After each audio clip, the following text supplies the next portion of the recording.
Blessed be Jesus Christ, true God and true man. Blessed be the name of Jesus. Blessed be his most sacred heart. Blessed be his most precious blood. Blessed be Jesus in the most holy sacrament of the altar. Blessed be the Holy Spirit, the Paraclete. Blessed be the great Mother of God, Mary most holy. Blessed be her holy and immaculate conception. Blessed be her glorious assumption. Blessed be the name of Mary, Virgin and Mother. Blessed be Saint Joseph, her most chaste spouse. Blessed be God in his angels and in his saints. Amen.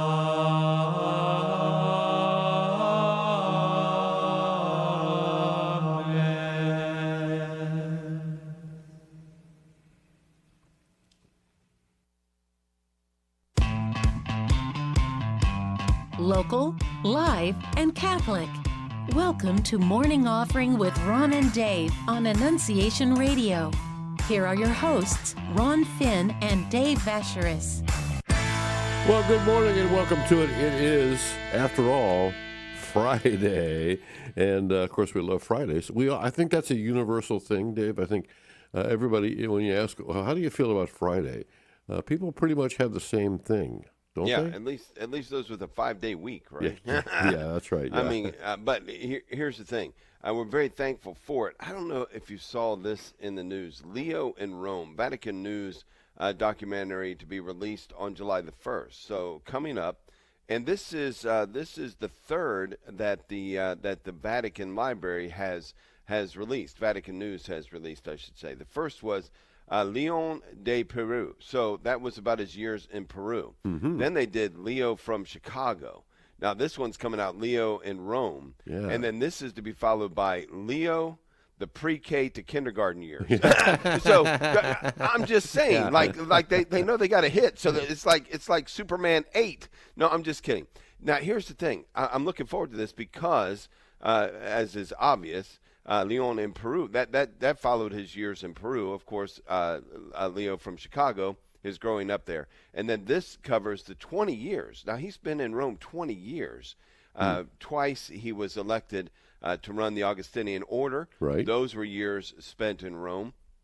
So he went from the U.S. to Italy in 1981 originally to study and do all that, and then he was the head of the dicastery for bishops beginning in 2023. So not very long before he was elected pope. But altogether, he's been there 20 years. So this is going to take a fascinating look at his 20 years in Rome. And I just want to be clear. I was just kidding about the fourth one. They're not really doing don't give any a Leo ideas. pre-K to kindergarten years. No, that's not the fourth one. We'll see what that is. But this one's coming out July 1st. Yeah, July 1st, and it's kind of neat because I don't know how often you go to Vatican.va.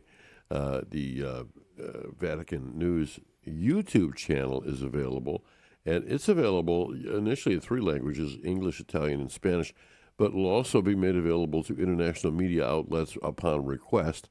So anybody can access that YouTube channel and kind of watch these, which is kind of exciting because it's accessible to everybody. Yeah, and that's, again, released on July the 1st, 6 p.m., so that's 12 noon our time, because 6 p.m. Rome time on Wednesday, July the 1st. But at noon our time, you'll be able to go to their YouTube channel and watch this documentary. So should be fabulous, I'm sure. Yeah, absolutely. That'll be great. The Vatican Film Library really, I mean, there's a lot available there, and I think these series of documentaries are great. Leo in Rome and coming out July 1st, and as you mentioned, the other ones that are available as well.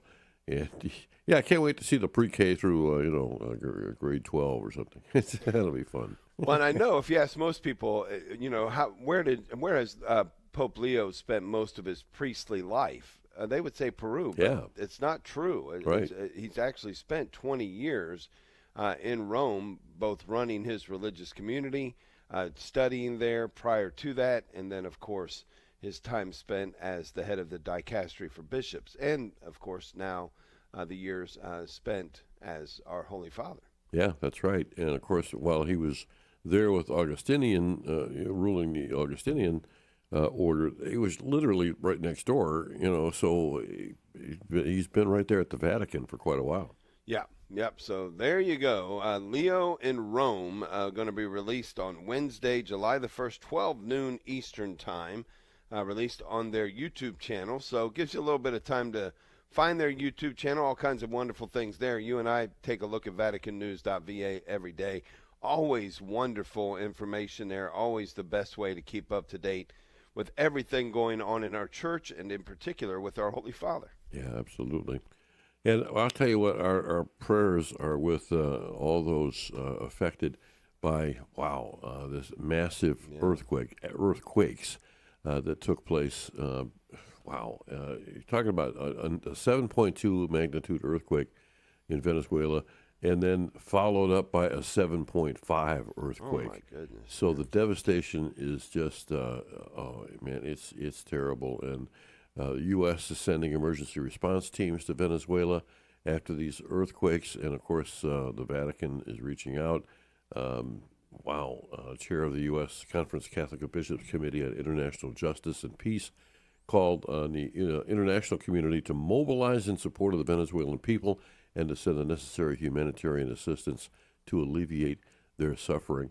Pope Leo sent a €100,000 donation to Venezuela in the aftermath, and the Church in Need reported significant damage to numerous churches, parish houses, and church institutions. And I know the Trump administration has sent or is sending a massive amount of money to help in this rebuild and rescue efforts. And we're talking, there are still so many people unaccounted for, so we could be looking at death tolls in the thousands. Yeah, and obviously we'll learn those later, but thanks be to God, everybody on their feet jumping in, and as you said, the president, I know, sending rescue. Look, but it's great to send dollars, and they're going to need dollars, but right now the more pressing thing is rescue teams, right? Boots on the ground is what's definitely. Yeah, the United States, through President Trump, is sending those rescue teams, and that's going to be the biggest part right now. Yeah. Save as many as you can, and that's a very small window. Yeah, and already some miracle stories of survival coming through, so we're definitely keeping an eye on that and taking that to prayer. Wow. Our forecast is for some cloudiness today, rain and drizzle possible this afternoon. I have high hopes, though. 75 for a high today and 64 for a low tonight. Tomorrow, after a passing morning shower, it'll be mostly sunny and 76. 81 with nothing but sunshine on Sunday. And then a couple of days, we got 91 on Monday and 97 on Tuesday. We're going to be looking at, real field temperatures of 100 to 105, somewhere in there.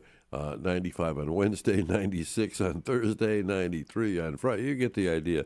Going to be a hot string of days coming up. So enjoy these next few days. Absolutely. Right now we're at 62 degrees. 62, yeah, and very, very pleasant. And I was just looking at today in history, and as I was looking over it, I thought, man, this seems very similar to yesterday. And then I looked, and I went, oh, this is yesterday. Well, you got yesterday. So I have yesterday. So I was like, Custer's last stand. I went, oh, yes. Well, he stood yesterday. That was a long day for him. Now, do you have today's? Not today. No. You don't have today's? No, but I like yesterday's. Yeah, and of course you had some power issues yesterday too. We had some issues down here, and we had a bit of a storm yesterday that interrupted some of my ability to be connected for the morning show, and then something happened after that. I don't know, but then in the afternoon there was a car accident not too far from where the house is down here, and it knocked out power for 5 or 6 hours. So. We spent most of the day in the dark yesterday. Well, not really, because the power was out mostly during daylight hours. but it didn't come back on until 10:30 last night. So, Yeah, wow. yep, a bit of an issue yesterday, kind of making our way through, but we did get through it. And sunny skies this morning, so not anticipating any issues for today. So, hoping that remains the case. Yeah. Wow.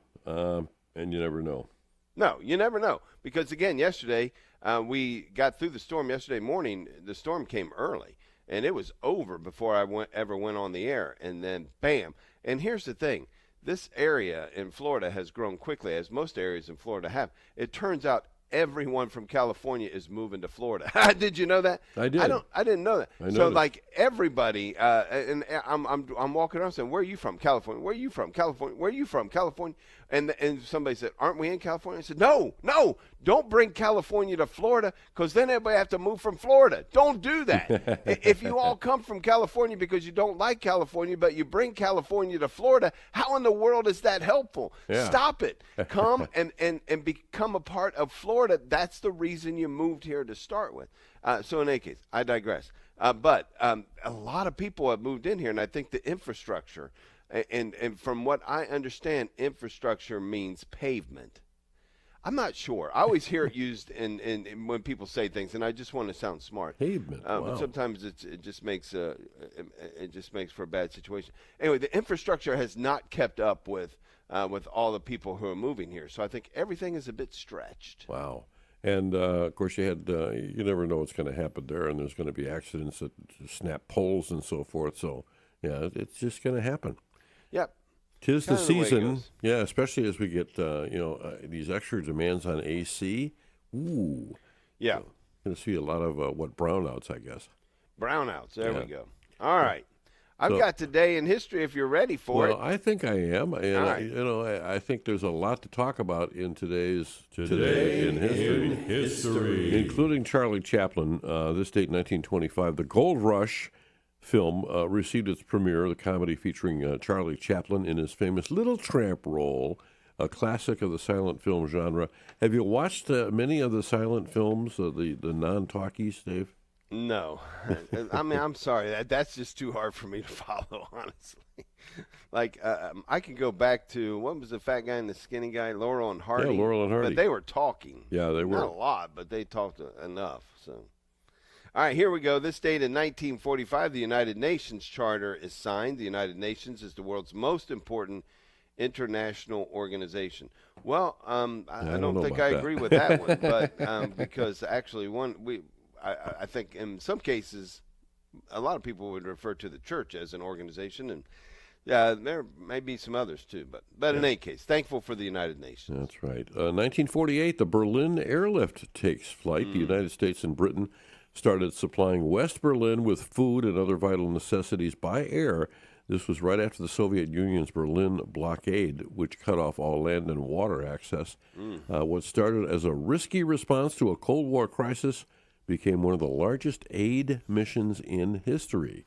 They delivered food, fuel, medicine, and other essentials to the 2.5 million residents in the city, and they did so for 11 months. Wow.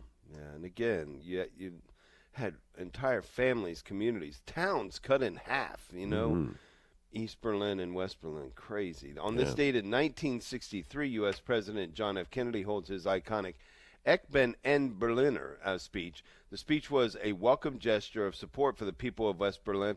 East Germany had erected the Berlin Wall just 2 years earlier to stop mass immigration to the West. So even though the division between East and West Berlin happened in 1948, in 1961 they built that wall. Yeah. Now, So- he tried to say this, I am a Berliner.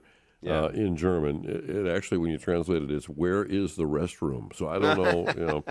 1977, on June 26th, Elvis performing at Market Square Arena in Indianapolis. It was to be his last public concert. Did you know his last public concert was in Indianapolis? Indianapolis, Indiana. I had my thoughts about Elvis Presley, and then I watched the movie about him, and he was treated so horribly by those who managed him, and Now, I don't know if I don't think Caitlin Clark was born then, but if she was very young, and I remember at that concert she might have got pushed down by others. I'm not sure. Oh my goodness! And no foul called. Right. You know who was in Indianapolis in 1977? Who? My beautiful wife Eileen, who was Really? born in Oh, Indianapolis. yeah. Her whole family was there. Cool. In 1977, not at that concert, but in that city. On this date in 1979, after almost 20 years of professional fights, heavyweight champion Muhammad Ali announced his retirement from boxing. Now, he had retired and come back several times, but I think this was, in fact, his last retirement on this date in 1979. And you know who he beat? Custer. He beat, that was the last stand. Yeah. It was Custer. That's right. Yep. Yeah, and then after that, he floated away like a butterfly. Yeah, there you go. Today, June 26th, is Forgiveness Day. So Ooh, I ask love for your that. forgiveness, Dave. And me yours. And what a wonderful thing. Again, in my book, we talk about Jubilee. That's all about forgiveness. National Food Truck Day. Never have to ask for forgiveness for that. Oh, man. There's some good food out there in Sure those is. food trucks. Yeah, and they're everywhere. Yeah. Now, a few days ago, we had Take Your Cat to Work Day. Yeah. Today is Take Your Dog to Work Day. I think they could combine these two and see what happens. I say this, and I say this with absolute sincerity, love, and respect. You like your dog. Most other people don't. You know, people think, I like my dog, so everybody else will like my dog. I have Well, 3 every once in a dogs. while, you would bring your 3 Chihuahuas Yeah, to the radio station. yeah. And we loved it. We loved seeing them. And you know, after about a day and a half, they actually were approachable. Yeah, they shake Yeah. for 3 days before Yeah. they let you come pet them. You know, and then people ask me, does your dog bite? And I say, yeah, and it's my dog, and it does bite because it's a nervous little thing. Stay away from it. Just don't come anywhere near it. That's So, cute anyway, little animals. Yeah. Not taking my dog to work, so there you go. How about this? We've got baseball player Derek, like you have to put the description. It's Derek Jeter, for goodness yeah. sake. Everybody knows who Derek Jeter is. 52 years old today. And he's a singer, Chris Isaac. He's 70. And football player and dog fight owner. Oh, that's horrible. But he did it. He went to jail for it. Michael Vick, 46 years old today, but doing a nice job now. Yeah, and actor Chris O'Donnell is 56. He's on some new show now, a fire emergency or something. But he used to be on NCIS Los Angeles, and then of course he was Robin in Batman Forever. That was the one where George Clooney was the Batman. Oh, I know Chris O'Donnell. Yeah, Oh, yeah. Nicely done. All Yeah, right, happy 56 years birthday old. to all of them. Yeah, absolutely. And that's a look at today in history. history. And to bring us up to date on the news, Wendy Sheridan's here. Good morning, Wendy. Good morning in the WTOL 11 newsroom for Annunciation Radio. I'm Wendy Sheridan. A 4-month-old boy is in the hospital after a medical emergency at a Swanton daycare. Police and the Ohio Bureau of Criminal Investigation are looking into what happened after officers spent hours at the Little Explorers Learning Center on Airport Highway yesterday. The daycare owner says surveillance video has been turned over to the investigators and believes no employees did anything wrong. The city of Toledo rolling out new security measures for next week's 4th of July celebration. Officials expect more than 100,000 people downtown along the riverfront, and there will be a safety zone with bag checks, no coolers allowed, no masks, no personal fireworks, and a requirement that minors be accompanied by someone over 21. City leaders say the changes were prompted by the mass shooting at the Old West End Festival earlier this month. The 2 men accused in the Old West End shooting are due in Lucas County Common Police Court next week. L.J. Crisp Carr and Kenai Taylor face dozens of felony charges, including attempted murder and felonious assault. Prosecutors say they exchanged gunfire that hurt 12 people. A teenager is also charged with allegedly hiding the gun used in the shooting. First Energy's proposed electric rate increase is drawing criticism from local leaders. The proposal would raise average Toledo Edison customers' bills by about $5 a month over 3 years. First Energy says the increase would fund infrastructure upgrades, while critics argue customers should not face higher costs. Rescue crews continue searching for survivors after 2 powerful earthquakes struck Venezuela earlier this week. Thousands remain unaccounted for, nearly 200 are dead, and 1,500 hurt. The U.S. says it's sending search teams, medical resources, and humanitarian aid. Jurors are expected back in court today in the trial of the man accused of sparking California's deadly Palisades wildfire. The jury told the judge it has not reached a verdict on 3 federal charges. Extreme heat continues to grip much of Europe. The prolonged heat wave has broken temperature records, forced school closures, and shut down major tourist attractions. Officials say hundreds of heat-related deaths have been reported. From the WTOL 11 Weather Center, mostly cloudy, highs in the upper 70s with a chance of pop-up showers today. Partly sunny, near 80 tomorrow, 90 on Sunday, and the outlook for next week, low to mid-90s with increasing humidity. In the WTOL 11 newsroom for Annunciation Radio, I'm Wendy Sheridan. Thank you, Wendy. Appreciate that. It is a beautiful day on this Friday. We look forward to our Fridays all the time. Why? Well, because we really get some fun stuff going on Fridays, including, oh, Dave, I love this. It is a nice little visit, isn't it? It is time to get real with the one, the only Debbie Georgianni, Debbie Georgia NNI. Good morning to you, Debbie. The music there, the intro music, we are ready, psyched up, prepared. We're tired of being fake. It's time to get real. Good morning to you, Debbie. Good morning. I didn't know whether I was supposed to jump in or not, or I was waiting for you to... No, you got to have the music. Okay. Yeah, Okay. And then I could talk for like 5 minutes on the Oh, introduction. gotcha. Because Gotcha. I think you're so fabulous. Oh, you're too kind. You're too kind. So, Oh, there we go. Yeah, There's, oh, there's there we the go. sound Okay, at the goodbye, end of the guys. segment. Have a Thank you great very day. much. It's been real. Good morning, Debbie. Good morning. That made me laugh so hard. I'm coughing. Okay.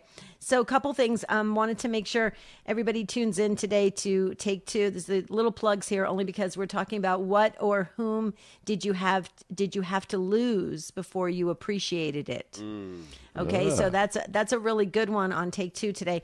But I also another little promo here. I wanted to really encourage all of our beautiful Annunciation family to tune into the Spirit World tomorrow, 11 a.m. Eastern, because Father Mike Driscoll is going to talk about his newest book, Angelic Answers, and it's all about the holy angels. And as you both know, I studied angels for many, many years, taught on angels. I continue to still teach today. I'm teaching a class this fall on angels. And it's going to be very interesting to get his take of what he learned from doing the research for this book. Now, why am I bringing this up on this Get Real segment? Because if anybody's been on social media, there has been a huge, and I mean a huge amount of emphasis on the work of exorcisms and demonology and this and that. There's been just a ton on Facebook. People are having interviews. People are going on, all different shows, and they're talking a lot about the demons.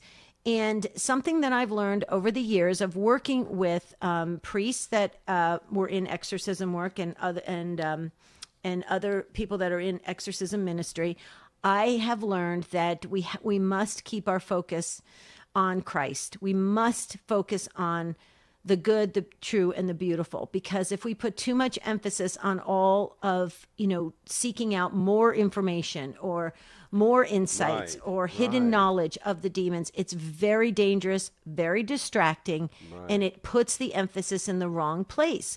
It makes us fear-based, which we are not to be as Christians. We're to be confident in knowing who we are and whose we are and how we are headed back home to God.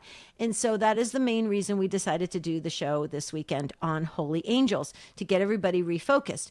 Nothing bad about any of this. I know I've worked with people in this ministry for many years, so I did that because I was on the Holy Angel side, so I knew I had to bring in people who understood the demonology side, right? Okay.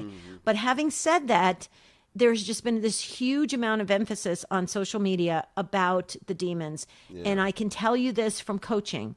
We're getting a lot of people coming to us saying, that they're very concerned. They're starting to get worried.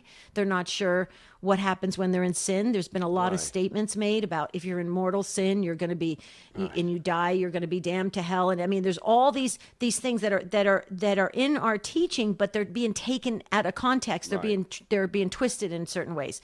So we're going to refocus everybody. And I just would encourage everyone, please, when you're going into the weekend, because usually that's when most people have the conversations at home, or they have conversations with their friends, or they go out to dinner or something of that nature.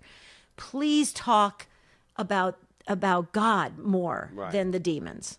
I like it. Yeah, Debbie, me too. let's get real for a minute. Oh, that's the name of the segment. I'm sorry. Here's the thing, but I do want to get real for a minute. I love what you're saying here because it's been occurring to me over and over and over again. I've known exorcists in my life. You've known a lot more than I have. But in the particular diocese that I've lived, I've gotten to know an exorcist here or there. You know what? The rest of the populace doesn't know who the exorcist in the diocese is. Correct. Right. Now, all of a sudden, exorcists are celebrities. And I'm thinking, well, wait a minute. I don't think that's the way it's supposed to be. Yeah, Because, a lot of times, I mean, the diocese will even keep that a secret. yeah, right. Well, and I want to share something that is really startling, and I've never really shared this before, so here the Annunciation Radio listeners get to hear it first. When a lot of these exorcists talk about how many exorcisms they have been at, they're talking about the prayer of the solemn rite of exorcism. They're not talking about possessed people. Right. If you ask them how many possessed people they've worked with, it's a handful. Right. Yeah, It's right. 6 or 7. But then they say they've done hundreds and hundreds of exorcisms. Yeah. And so that is very misleading because the average layperson is going, okay, there must be hundreds and hundreds of people possessed. No, it's actually like 5 people possessed. They're just doing the exorcism prayers, for 6 months, 8 months, a year Yeah, on and that I- one person. And that's very misleading. Yeah, go ahead. I'm sorry. I know. Can we take just an extra minute, Ron? Because I do have a question for Sure. Debbie. I know this. I know. I really messed things You up. stop for the Mr. music, Finn. will you? Will you Because- stop the music? Because Right, he's so fine. good. But I really do have a question for you because here's the I'm thing. just kidding. Go Like ahead. it's difficult for someone who thinks they might have a family member who might be possessed or being oppressed by demons. Mm-hmm. Now you call the diocese and all of a sudden they get you in touch with the exorcist. If everybody knows that guy is the exorcist, what do they think when he comes to your house? You know, I totally it's agree. a private issue. I completely agree with you, Dave. If everybody knows who the exorcist is and somebody makes an appointment, the people at the parish are going to go, oh my goodness, that person must be possessed. Yeah. Absolutely. Yeah, right. We must respect the dignity. This is not something to make them spectacles or some kind of test, projects or whatever. And it's not meant to be that way. It is a ministry, and it's got to be looked at that way. And I think you're right. We've taken it, or people have taken it, and they've sensationalized it and became this huge internet success and personality. Very dangerous. It's and listen, I have nothing against people making money. I just have it when I just get upset when it hurts people. Yeah, absolutely. And I'll tell you what, that's going to be a fascinating, longer form conversation. So don't miss it. 11 o'clock tomorrow, The Spirit World. Thank you, Debbie. Thank you so much. Thanks, Have a Debbie. great weekend, you guys. Well, God you bless too. you. Yeah, you wouldn't want the neighbors to be, No, I mean that's really. I mean, again, it's all about that privacy, right? About being able to discover things without being found out. To be trying to find some clarity. So yeah, absolutely. that's the way the church often works. Yeah. And of course, when you're looking at the privacy issue, it's like, okay, well, I always knew there was something squirrely about that guy next Oh, door. yeah. You know what I'm saying? I got to go to confession Yeah, tomorrow that's because right. I've done it again. I've messed up our whole schedule. Doggone it, Mr. Finn. Thank Bet you you for didn't keeping know us that. And Heroes of the Faith are coming up right on schedule. Well, maybe a little behind. Hi, this is Pat O'D Murray with Seeking the Truth. In an article written for the Catholic Stand, Dennis Dillon writes the following. St. Paul, when writing to the Corinthians, admits that the message of Christ crucified appears foolish to some and scandalous to others. But he insists that it is precisely here that divine truth is revealed. For the foolishness of God is wiser than human wisdom. Paul's own conversion is itself an image of truth's magnetic force. Struck blind on the road to Damascus, he only truly begins to see when he surrenders to Christ. Truth in this sense, is not an abstraction Paul mastered. It is a person who mastered Paul. Isn't this true? We should be looking for truth in every moment of our lives by knowing that the truth, capital T, walks with us every day. Out of love for the truth, we try to live in truth. Our life must be one of truth. St. Paul knew that by walking with Christ and not the world, we would appear foolish. But God is wiser than the world. We should try to connect with those who are trying to walk with God to help us with the virtue of fortitude, to give us courage, to do the truth, speak the truth, even when the world is telling us we are foolish. If we want to live in the truth, we must surrender to Christ, the truth, because that is exactly what St. Paul did. Local, live, and Catholic. Welcome to Morning Offering with Ron and Dave on Annunciation Radio. Here are your hosts, Ron Finn and Dave Vacheris. Okay, here's the story. We're gonna be nice and warm today. Rather mild comparatively. 75 for a high. Some cloudiness, maybe some rain. We'll see how that goes. 76 tomorrow with a passing morning shower, and then just sunshine for the rest of the day Saturday and all day Sunday and most of Monday. And the temperature really heats up into the 90s for next week. So, but right now, let's see, 63 degrees our current temperature. So welcome aboard. Yeah, pretty perfect day. I got a little bet you didn't know that. I know I didn't. If you're ready for it, here's this. To the outside world, late 19th century London was the glittering heart of a global empire fueled by rapid industrialization and unprecedented wealth. Yet just beneath this prosperous veneer lay an urban underbelly defined by staggering overcrowding, destitution, and a desperate struggle for daily survival. For the thousands of homeless individuals navigating the brutal English winters, the line between life and death often came down to a few spare coins. This stark divide gave rise to one of the era's most notorious institutions. This is true. They had an institution called the Four-Penny Coffin House. The Four-Penny Coffin House. Operated predominantly by charitable organizations like the Salvation Army, these ultra-cheap lodging houses offered a grim but necessary alternative to freezing on the streets or facing arrest for vagrancy.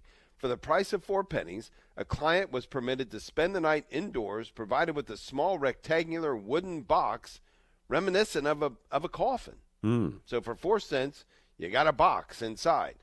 The meager fare included a leather tarp or canvas blanket for warmth and a hard pillow, while the sight of rows of men sleeping tightly packed in wooden crates presents a deeply unsettling image today. At the time, it represented a coveted luxury, a dry space, a modicum of security and protection from the elements.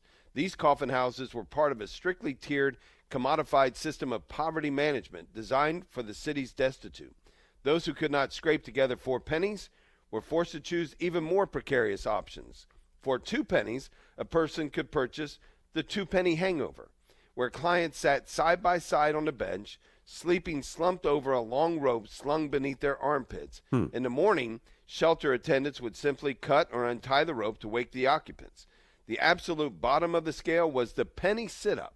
So you had the 4-penny coffin, the 2-penny slump over, and now the penny sit-up, which bought nothing more than the right to sit on a bare bench for the night without any physical support. Ultimately, these tiered levels of survival serve as a powerful historical testament to the stark inequalities of the Victorian age, highlighting the bare minimum social safety nets provided to the working poor. Again, 19th century London. Ooh. Well, if you didn't have the money, you had to do what you had to do, and Yikes. hopefully you could scrape together those 4 pennies so you could sleep in a box. Ooh. There you go. There's a little, bet you didn't know that. I hate to do did the not. penny sit-up. Almost wish I hadn't known that. Yeah, now. crazy. That's Just great, absolutely yeah. crazy. And what would happen if the Salvation Army wasn't providing that? Yeah, really. Now for Heroes of the Faith. Yeah, St. Jose Maria Robles Hurtado, our hero of the faith today. One of the martyrs of the Mexican Revolution and honored with the Mexican martyrs on the 21st of May. But his particular feast day is today, June 26th. He was born to a fervently Catholic family, son of Antonio and Petronila, entered the seminary of Guadalajara, Mexico. At the age of 12, he was ordained in March of 1913, at 25 years old, consecrated to the Sacred Eucharistic Heart of Jesus, and he founded the Congregation of Victims of the Eucharistic Heart of Jesus in 1918. The congregation was dedicated to pastoral health and education. He assisted orphanages, and the order also conducted missions. Today, it's known as the Sisters of the Sacred Heart of Jesus. He was a parish priest in Tocalotlan in 1920, and during the persecutions of the Mexican Revolution, of course, priests were outlawed. Parishioners urged Father Jose to run, but he could not abandon his people. They arrested him in June of 1927, June 25th, for presiding at Mass in private homes. He was at a makeshift altar when soldiers broke in to grab him. He was hanged from an oak tree the next day. After having blessed and forgiven his captors, he kissed and blessed the rope and put it around his own neck, so that no executioners would be guilty of the murder. Wow. So one of the martyrs of the Cristera War as well. But he was born May 3rd, 1888 in Jalisco, Mexico, hanged on June 26, 1927, and he was venerated. In fact, he was venerated and canonized by Pope St. John Paul II. Oh, wow. 1992 was the veneration. The beatification took place in 1992, and Pope John Paul II, during the Jubilee of Mexico, canonized him on May 21st in 2000. So today, St. Jose Maria Robles Hurtado, pray for us. That is our hero of the faith for today. Bless the rope to make sure that no one was, and then put it on his own neck. Wow. To make sure no one was guilty of that particular crime. How do you think those folks felt? Unbelievable. Just incredible how many men and women laid down their lives for the faith in Mexico during that time period as well. Absolutely. Hey, it is news time. Wendy Sheridan standing by. Good morning, Wendy. Good morning in the WTOL 11 newsroom. For Annunciation Radio, I'm Wendy Sheridan. A 4-month-old boy is in the hospital after a medical emergency at a Swanton daycare. Police in the Ohio Bureau of Criminal Investigation are looking into what happened after officers spent hours at the Little Explorers Learning Center on Airport Highway yesterday. The daycare owner says surveillance video has been turned over to the investigators and believes no employees did anything wrong. The city of Toledo rolling out new security measures for next week's 4th of July celebration. Officials expect more than 100,000 people downtown along the riverfront, and there will be a safety zone with bag checks, no coolers allowed, no masks, no personal fireworks, and a requirement that minors be accompanied by someone over 21. City leaders say the changes were prompted by the mass shooting at the Old West End Festival earlier this month. The 2 men accused in the Old West End shooting are due in Lucas County Common Police Court next week. L.J. Crisp Carr and Kenai Taylor face dozens of felony charges, including attempted murder and felonious assault. Prosecutors say they exchanged gunfire that hurt 12 people. A teenager is also charged with allegedly hiding the gun used in the shooting. First Energy's proposed electric rate ain't unaccounted for. Nearly 200 are dead and 1,500 hurt. The U.S. says it's sending search teams, medical resources, and humanitarian aid. Jurors are expected back in court today in the trial of the man accused of sparking California's deadly Palisades wildfire. The jury told the judge it has not reached a verdict on 3 federal charges. Extreme heat continues to grip much of Europe. The prolonged heat wave has broken temperature records, forced school closures, and shut down major tourist attractions. Officials say hundreds of heat-related deaths have been reported. From the WTOL 11 Weather Center, mostly cloudy, highs in the upper 70s with a chance of pop-up showers today. Partly sunny, near 80 tomorrow, 90 on Sunday, and the outlook for next week, low to mid-90s with increasing humidity. In the WTOL 11 newsroom for Annunciation Radio, I'm Wendy Sheridan. Well, all right. Thank you, Wendy. Appreciate that. We are going to take just a short break here. And when we come back, well, you never know what's going to happen, right? What's going on? I want to tell you about the last opportunity, last time ever. You might see that interview with me and Dr. Ray. We'll talk about that after the break. Oh, perfect. Well. Yeah. We'll be right back.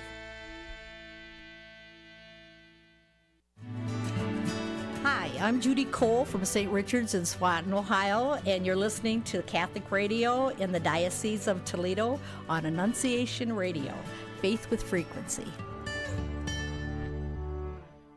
The Knights of Columbus empowers men to live their faith in their home, in their parish, as well as in their community. I'm Eric Laprete. Join me for Night Talk here on Annunciation Radio every Tuesday at 4:30 p.m. and Saturday at 9:30 a.m. and learn more about the Knights of Columbus. Annunciation Radio would like to thank Masick Custom Builders for providing underwriting support. For more than 25 years, Masick Custom Builders has been offering custom home construction and renovation services throughout Northwest Ohio and Southeast Michigan. You may reach Masick Custom Builders at 419-861-7773. Online at MasickCustomBuilders.com. That's M-A-C-E-K CustomBuilders.com. Courage, an apostolate of the Catholic Church, ministers to persons with same-sex attractions and their loved ones. They also have an outreach called Encourage, which ministers to relatives, spouses, and friends of persons with same-sex attractions. Endorsed by the Pontifical Council for the Family, our beloved John Paul II said of this ministry, "Courage is doing the work of God." Please visit the Courage website, couragerc.org, to learn more and find a Courage chapter near you. We invite you to join us each weekday at 3 p.m. here on Annunciation Radio for our Hour of Grace and Mercy. We begin first with the praying of the Divine Mercy Chaplet. Following that, we have Mass from Rosary Cathedral. This is an invitation to set some time apart in prayer and reflection with us, your friends here at Annunciation Radio, for this Hour of Grace and Mercy. Share your prayer requests with us at chapletprayer@gmail.com. Local, live, and Catholic. Welcome to Morning Offering with Ron and Dave on Annunciation Radio. Here are your hosts, Ron Finn and Dave Vacheris. And we are back. So thankful that you were with us on this Friday. Hey, real quick heads up. Last opportunity to see the interview with Dr. Ray Garendi. Well, actually, his interview of me on his television show, Living Right with Dr. Ray, Saturday at 10 p.m. Saturday at 10 p.m. If you've not had an opportunity to see the first couple plays of that, it'll eventually be available on demand on EWTN. But it looks like it takes them a while to get that done. So just want to let you know. If you haven't seen it, Saturday at 10 p.m. Mr. Finn, what else is going on? Well, obviously, the big news tomorrow, the joyful celebration in the Diocese of Toledo, 10 a.m., Bishop Daniel E. Thomas will ordain Deacon Andrew Messer to the priesthood. This is going to take place at 10 a.m. at St. Joan of Arc Catholic Church in Toledo. That is Andrew Messer's home parish, and it's going to be a wonderful place, although it doesn't seat as many people. Usually they're at Rosary Cathedral, which is undergoing that wonderful restoration project, which is major and huge. Be able to come to St. Joan of Arc. Still inviting everybody to come. You might want to get there early if you want to get a seat. Otherwise, you can watch the live stream at ToledoPriesthood.org. Wow, so I had forgotten about that work going. I mean, I knew about the work going on at the cathedral, but I personally didn't realize it was going to interfere with the ordination there. That makes all the sense in the world. So it's St. Joan of Arc, a beautiful parish as well. That's right. But to your point, Mr. Finn doesn't seat quite as many, so get in there and get your seat. And the St. Jerome Walbridge Parish Festival taking place Friday and Saturday, today and tomorrow. So check that out as well. We'll Lou be Blasik back. is coming up. Have you ever wondered about church teaching? What's happening in our Diocese of Toledo? How to respond to challenges to your faith? Bishop Daniel E. Thomas takes time each week to answer your questions on the Bishop's Corner. Submit your questions at artoledo.com, on our app, or email to bishop@annunciationradio.com. Please include your name and parish or town and listen for his answer on the next show. This is Franciscan Media's Saint of the Day for June 29 years as a hermit, pursuing the studies that would help him in his missionary work. He became a secular Franciscan and founded a college where missionaries could learn the Arabic language they would need in the missions. By the time he was ready to begin his mission work, Raymond was ill. He had to be carried on board the ship headed for Tunis. His health improved, but the local Muslim authorities did not welcome him. Initially imprisoned, later he was deported. Raymond returned to Africa twice more. On his final trip, he was stoned by an angry mob and left for dead. He died aboard the ship that was taking him back to Majorca in 1315. Raymond failed to convert any Muslims, but he left behind many examples of heroism and written works in all branches of knowledge. There's more about the saints along with inspiration and Catholic resources at our website, saintoftheday.org. From Franciscan Media, this has been Saint of the Day. Local, live, and Catholic.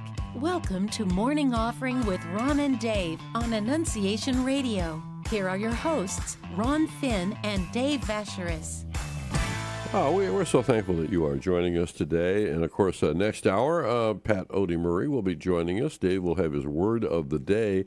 And Meals with Monsignor Michael Billion, will be sharing, I believe, a recipe today.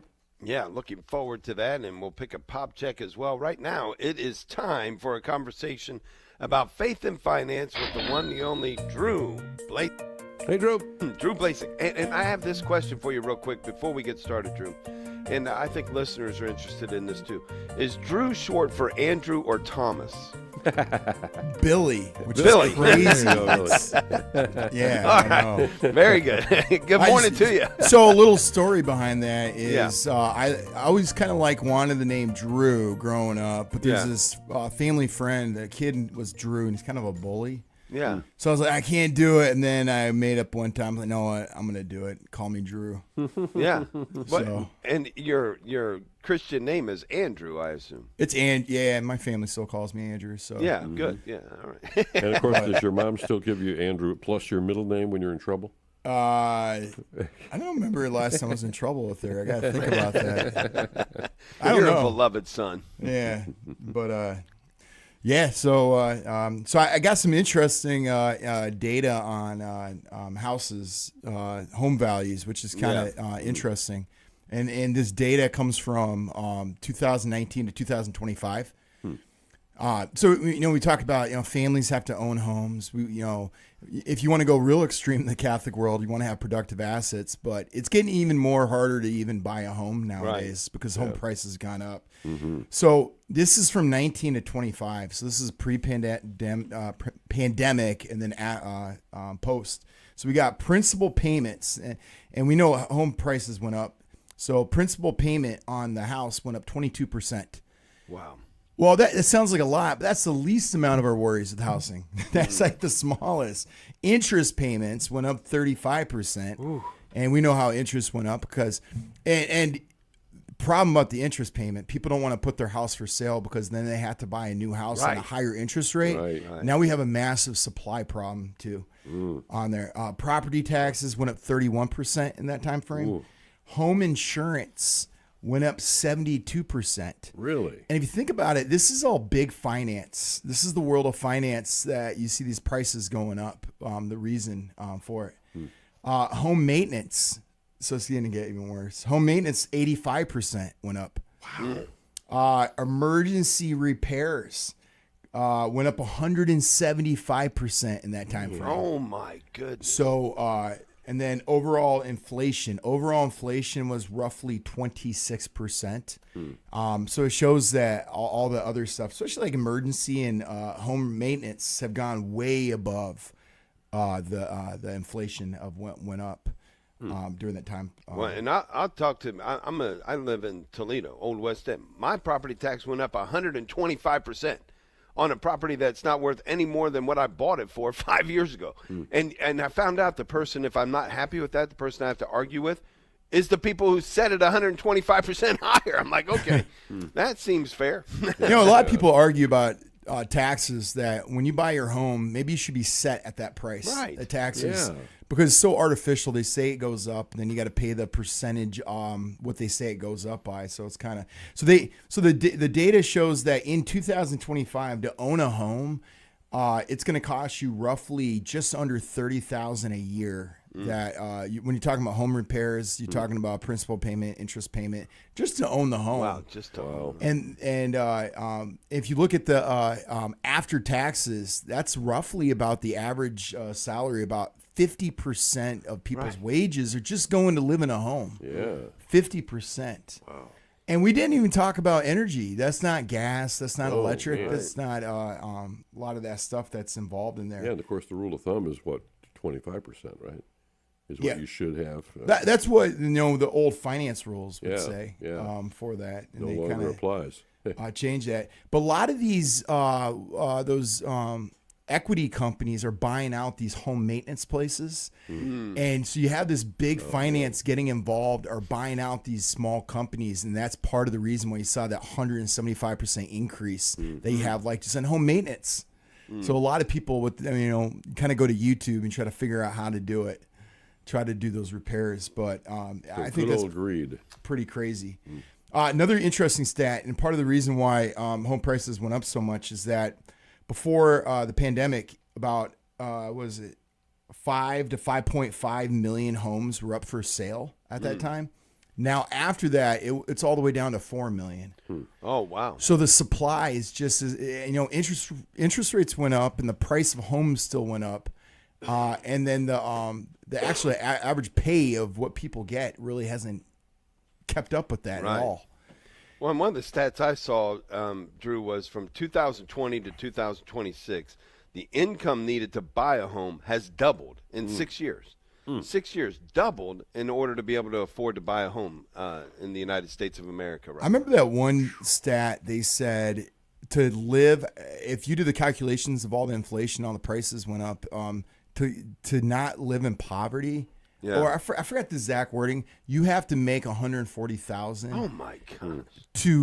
For the average, and what's crazy also, what's noted in this data is that some of the high cost of living in those areas, people that make about $200,000 to $300,000 a year, they can't. Now Toledo is a very cost-effective place. Right. It's a lot cheaper. But a lot of these you can make $300,000 and can't buy a home. You're buying small apartments. Isn't it crazy? I mean, we have a family member that's that moved to Tennessee, then moved back. They're from LA because he does like directing stuff.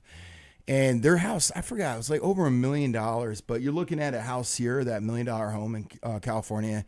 It's probably like I don't know, 200, 250. Right. It was a 1,200 square foot house. It was nice looking, but it wasn't anything special, which is pretty crazy on that. 1,200 feet. Hey, this really blew me away too about homes. What do you guys think? The first time, what's the average age of a home buyer? First time home buyer. If you had to guess? Now or then? Now. No, I didn't look up. Probably 60. I don't know. Yeah, I think it's 36. 36. Wait, you said 60? Yeah. Yeah. Oh, that's pretty old. Yeah. So the average. Actually, you said interest is 36, but I got 40. So 40. The date I said was 36 to 40 years old. So I looked it up, and they said it's closer to 40, kind of going above that. So when is that? The average first-time home buyer's age is 40. At 40. Now you do the math that if you are getting a 50-year mortgage, so they come up with 50-year mortgages because home prices went up so much. Even though it's not really that beneficial, but you're looking at 90 years old until you pay it off. 30, you're looking at 70. So you're not building equity, you're not building wealth. Right. That means you're going to retire into that. But that's pretty crazy. First time home buyer. 40 years old. 40 years old on that. And used to be a lot younger. yeah, now I mean it's kind of going up. So you're looking at is going to get close to 50. And I just don't know what that means to. Well, what it means is Mr. Finn's answer will be right in 15 years. That's right. But like they said, we're going to be a culture of renters, and that's what those the big people at Davos, you could say, they what do they say? Eat bugs and we'll like it. What I find interesting, Drew, is the property taxes and the insurance. It doesn't matter if you own your home; those prices go up even if you have no mortgage at all. Yeah. You still have to pay the property tax and the insurance on the house, and those costs can just continue to rise. Now, if you own your home, I guess you don't have to have insurance. Oh well, I didn't think about that. Yeah, so if you own if you own it, I mean, if you don't have a mortgage, if you have a mortgage, they force you, the bank, to get it just to insure them. Right. But yeah, I think that's pretty crazy insurance. And I know, like, it's kind of interesting. So Catholics, especially back then, we talked about usury. In the Muslim world, it's called riba. That's always been, even all the ancient world too, and it's big time insurance is considered that kind of mindset. Right. You're just putting money into something, and how much you get really paid off. And if you do claim something, they just raise your insurance to pay it back off. Oh yeah, right. They just kick you off your policy. Great game. Yeah, no, too much. Yeah, too much winning for you. Yeah. Right. Now, how's the book going? It's good. It's close to 300 pages now. My goodness. I kind of wanted to minimize it, but it's not really. You could add both of my books together and all the history papers I ever wrote in high school, and it wouldn't equal 300 pages. So nicely done. I'll try to lower that to 250. That's the goal. Just rip out every other page. The whole thing will not make sense. Faith in Finance, Drew Blasek, thank you so much. Have a great weekend. Hey, thank you. Thanks, Drew.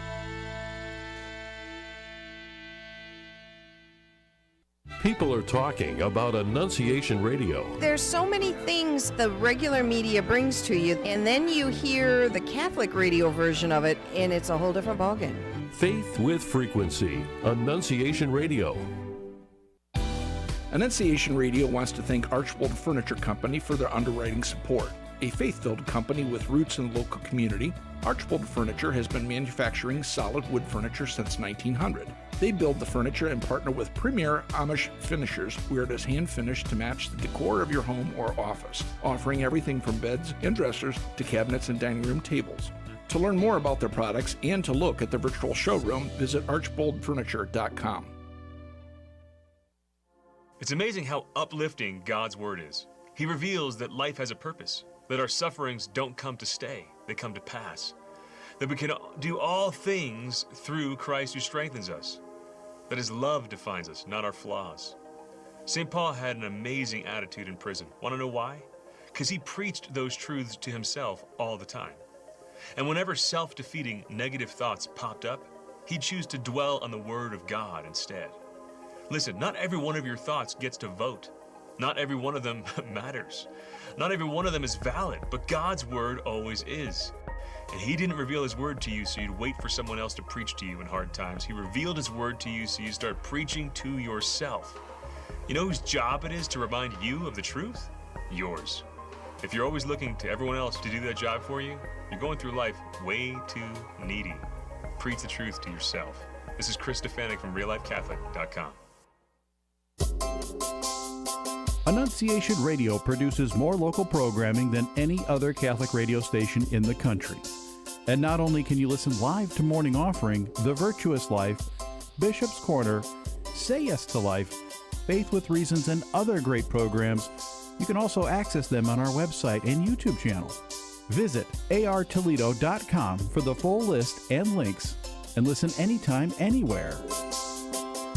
Catholic radio for the Diocese of Toledo. This is Annunciation Radio. WNOC Bowling Green, Toledo. WHRQ Sandusky. WRRO Eden Bryan. WFOT Lexington Mansfield. And WSHB Willard.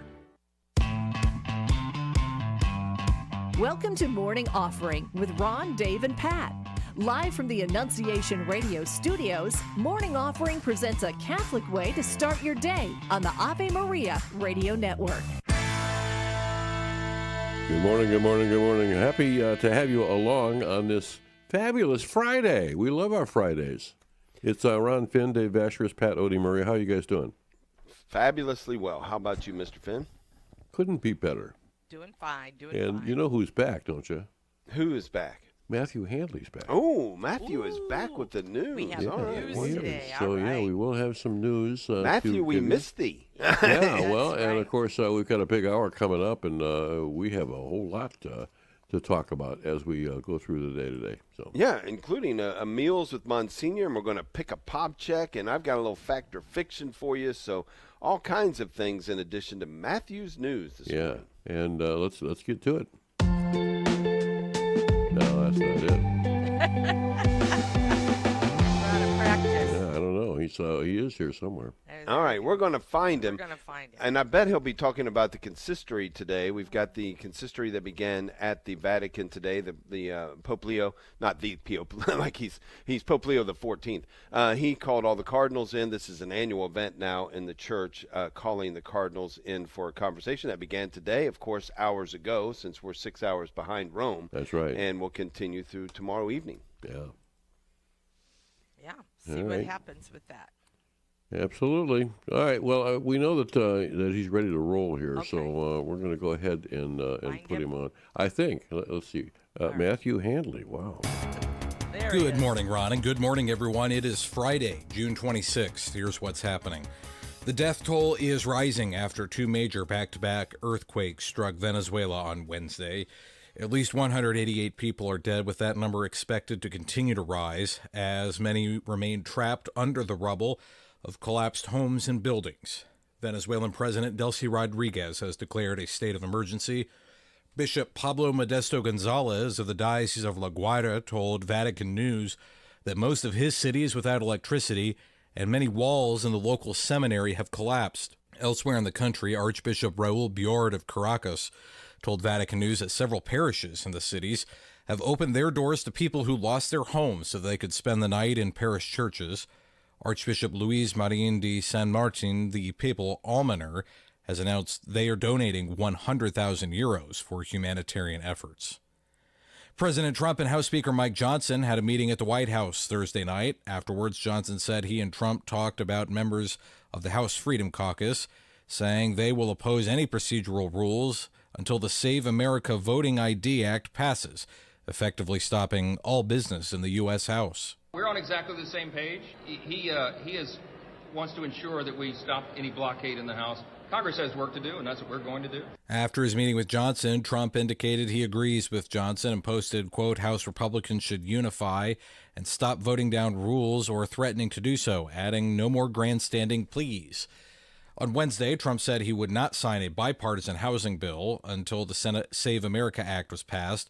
Johnson now says Congress will send the bill to Trump to sign, but didn't specify when. The U.S. Supreme Court has ruled in favor of the Trump administration's restrictive asylum policies that were strongly opposed by the American bishops.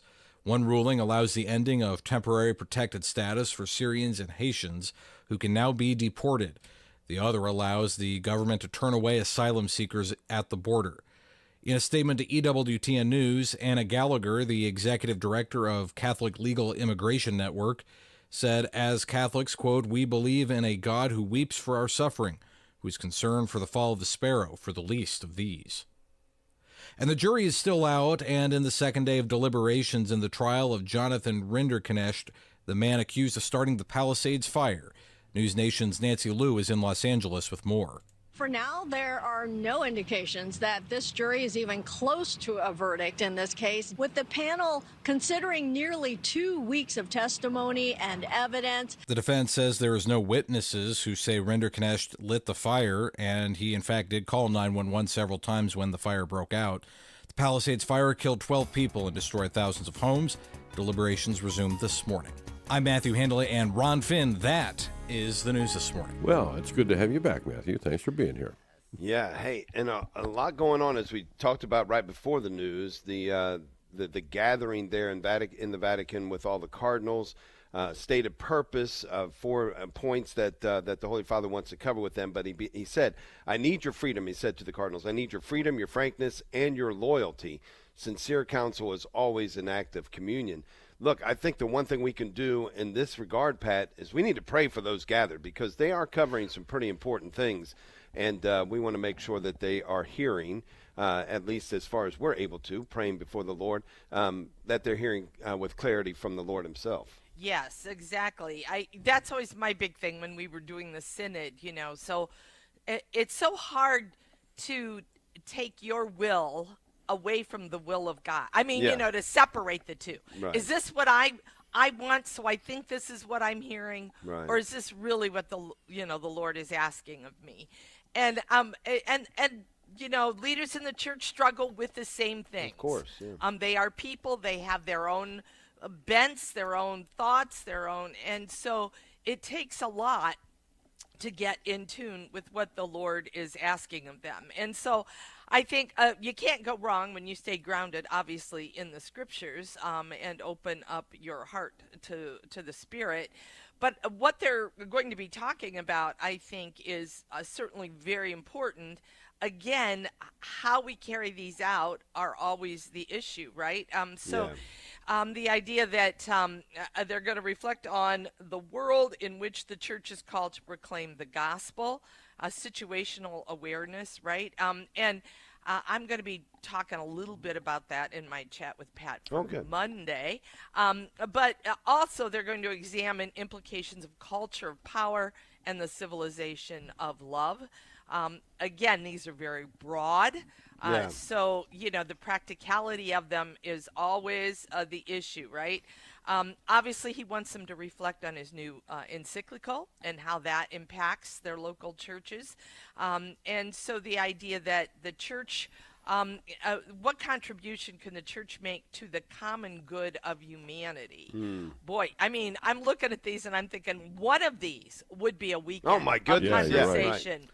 And then the fourth session, they're going to reflect on the implementation of the synod on synodality. You think you put that fourth open, they'd run out of time? No, I'm kidding. I'm just kidding. It is. I mean, again, it's the it's the practicality of these. What is this? What does it mean? How do we do this? So this is there's a lot here. So I just know when I put together an agenda, the last thing I put on it, I assume I'm probably not going to get it. I'm just saying. I know that's the way I am too. We'll add it on the agenda here. And really, the first three are all a part of that too. Oh, you yeah. know. So I mean, So I understand what you're saying, Dave. Right. Well, there's always time for scripture, and Dave, your word of the day for today. What is it? Our word for today is cleansed, taken from the Gospel of Matthew, chapter 8, verses 1-4. When Jesus came down from the mountain, great crowds followed him. And then a leper approached him, did him homage, and said, "Lord, if you wish, you can make me clean." He stretched out his hand, touched him, and said, "I do wish it. Be made clean." His leprosy was cleansed immediately. Whew. Boy. The invitation is there for us as well, just like the leper, to go to Jesus and say, "Lord, touch me, heal me. If you wish it, if you desire it, I can be made whole. If you wish it, if you desire it, all of my deficiencies can be wiped away if I will cooperate with the sufficient grace that you are providing for me to have victory in every single one of those areas." And brothers and sisters, the Lord God says to us, if you are broken, I can heal you. If you have wounds, I can mend them. I can bind them up. I have suffered on your behalf that you might find healing, that you might be cleansed. But we have to ask him. We have to give ourselves over to him. He's not going to impose himself upon us, but he does make himself available to us. A little further in that Gospel of Matthew, chapter 8, verse 17, Christ took away our infirmities and bore our diseases. Doesn't say he wants to. Doesn't say he's going to.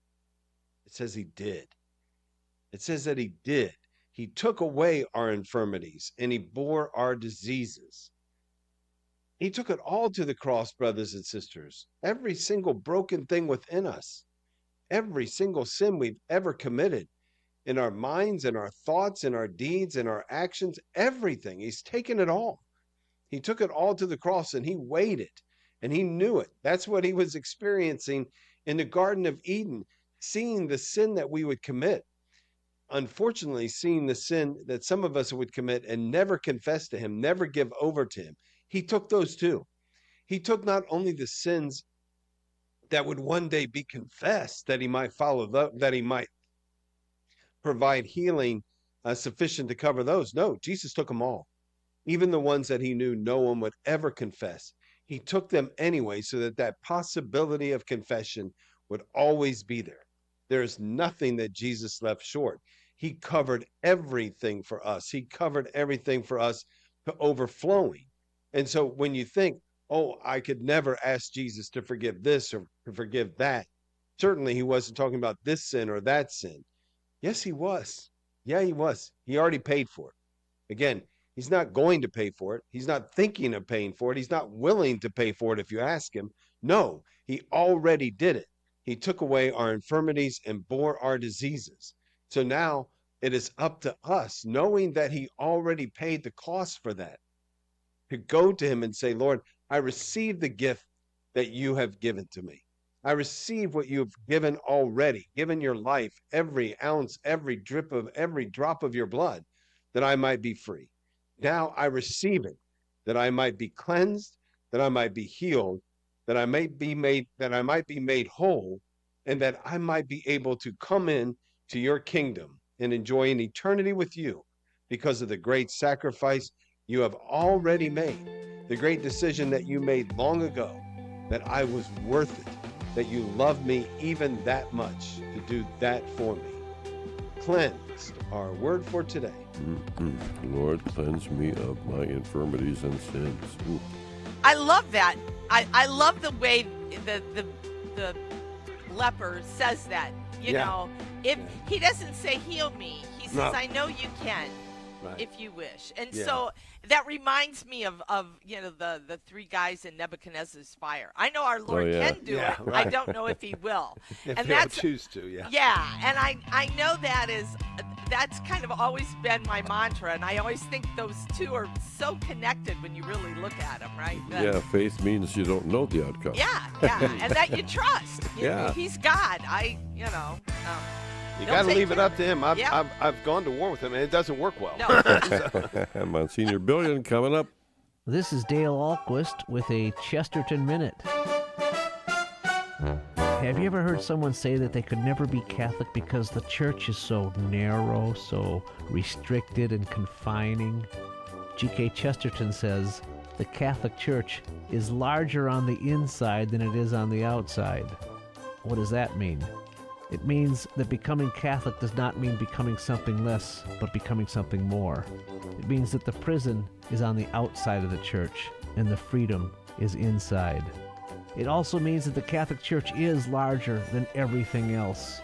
Even the whole creation, the drama of eternity is played out at every Mass. We are partaking in a banquet across time and space. The events, the concerns, the ideas that occur outside the church are always smaller than what happens inside the church. Want more than a minute? Chesterton.org. Golfers, don't miss the annual Jim Murray Memorial Golf Outing at Maumee Bay, Saturday, August 8th at 8 a.m. Proceeds will go to the Jim Murray Memorial Scholarship Fund for Creighton practitioners and instrumental music education. If you don't golf, you can still join us for lunch. This year's scholarships will be awarded during the lunch provided by Dietz Barbecue. To sign up or learn more, visit jmurrayscholarship.org. Saturday, August 8th, Maumee Bay. Thank you to Isabel Financial Services for their underwriting support. They offer a full range of personal and business services, including financial and retirement planning, investments, key person life and disability insurance, and 401k plans. Isabel Financial Services can be reached at 419-535-1236, located at 2346 North Reynolds Road, Toledo. Securities offered through Sigma Financial Corporation, member FINRA SIPC. Isabel Financial Services is independent of Sigma Financial Corporation.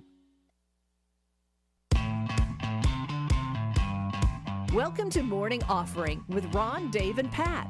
Live from the Annunciation Radio studios, Morning Offering presents a Catholic way to start your day on the Ave Maria Radio Network. Yes, the 12th week of Ordinary Time and the feast today of St. Jose Maria Escriva. And we welcome you to our little gathering we call Morning Offering. Ron Finn, Dave Asheris, and Pat Odie Murray here. Yeah, and always important things going on. Well, sometimes we play games, but Yeah. most of the time, important things going, unless I interject. But here we go. Usually, important things going on here on Morning Offering. Nothing more important than what we're about to discuss, because it's time for Meals with Monsignor Michael Billion, and this is the one that we need to get ready for 4th of July celebration. Good morning to you, Monsignor. Hello, Monsignor. Well, good morning very much. It's so great to be with you this morning. And we're taking a little different twist with the presentation today. We're going to talk about beef, and talk about beef in multiple ways. So, the United States Department of Agriculture rates and gives particular grades to beef that we buy. So I thought I'd give a little explanation before we talk about how to prepare it, what to look for. So the top grade of beef is called prime grade. It comes from well-fed cattle and features lots of nice distribution of marbling in the meat, and that really provides, as the marbling melts, it naturally bastes the beef, but it also produces great tenderness and lots of wonderful flavor. It's literally only 3% of all beef in the United States earns that prime grade. It's perfect for grilling and broiling and roasting, mostly hot preparation, not a long time slow preparation at low heat, but hot presentation. It's used mostly in really upscale steakhouses and great restaurants, but it's available in lots of stores in our local community, and you can buy it there, known as prime beef. That's the highest level. The next level down is called choice grade, and that's pretty widely available, has less marbling in it than the prime grade, but it still offers really an excellent flavor, some tenderness, and good juiciness. About half of the beef in the United States gets the rating of choice grade. It's found in all the supermarkets and any mid-range restaurant. It's more versatile in its preparation. You can grill it, roast it, broil it, braise it, stew it, bake it, and even pan fry it. That's all different ways. And they will all provide you with a great balance of quality and value, because obviously it's a little less expensive than the prime grade of meat. Then the third level that the United States Department of Agriculture rates is called select grade. And it's a much leaner meat and contains significantly less marbling. And while it still can be very flavorful, it's generally a little less tender and more likely to dry out a bit if you're not careful when cooking at a very high heat. So it's best used when you are using a low or slow cooking method, like braising or slow cooking or pot roasting. Putting it in your slow cooker all day long. So those are the three grades: prime, choice, and select.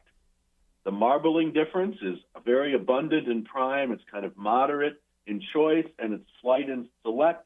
And there are better ways to prepare the kind of meat that you buy. So let's talk about how, once we know what we've got, what kind of meat we're going to get, what kind we've purchased, how do we do it? How to prep that meat. So first of all, you have to choose the right cut. If you're trying to get a steak, you want to make a ribeye that has lots of marbling, very flavorful. A classic, of course, is the New York strip, or a filet mignon, which is probably the most tender. Or you can get a thicker steak, like a 1.5-inch steak, which is kind I like. It gives you a great crust on the outside when you go to grill it, but it's never very overcooked in the middle, so it provides a good balance. So what do you want to do with this? You want to, I like to put a little olive oil on the meats first and then season them with your favorite seasonings. I happen to be very much in love with Lawry's style seasoning, a Lawry's seasoned salt and a Lawry's seasoned pepper. And I put that on there, and then you put it in the fridge for a couple hours, or just leave it at room temperature for about 30 minutes. With the seasonings on there, it often draws the moisture out of that meat again, and it replaces it just with the marbling and what happens when the marbling melts when you cook it. So you can rub that layer of oil on, do that, and then if you're going to go to the grill, then you got to have 2 levels of heat. And once that you had a gas grill, turn half of your burners on at very high heat, and the other half on a lower heat. On a charcoal grill, you want to have a pile of coals on one side that's really heavy, and then a smaller bunch on the other side, which is a little cooler.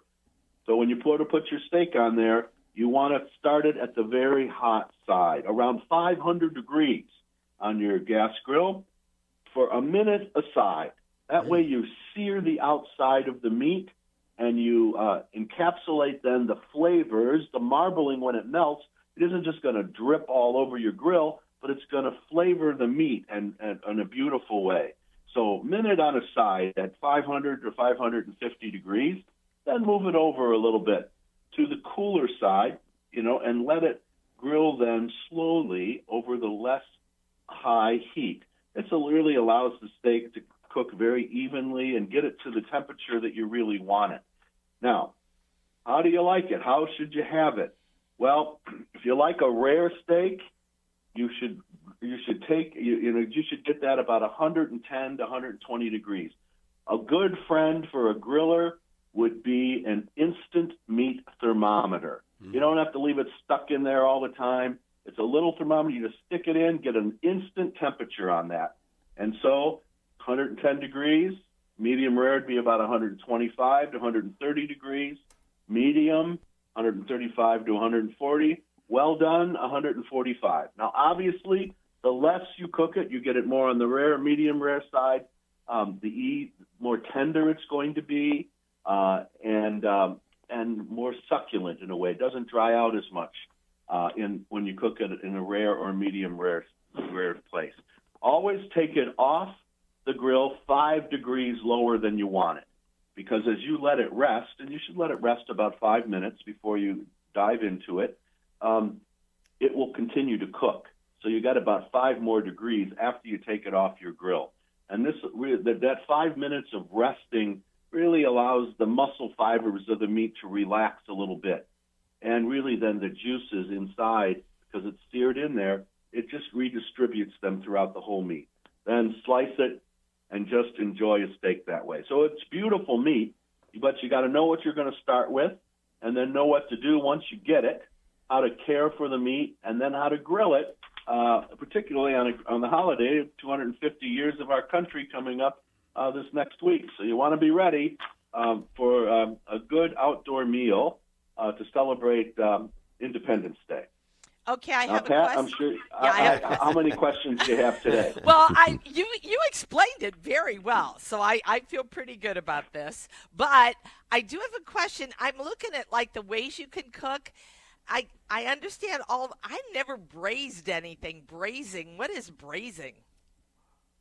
Well, I don't do it.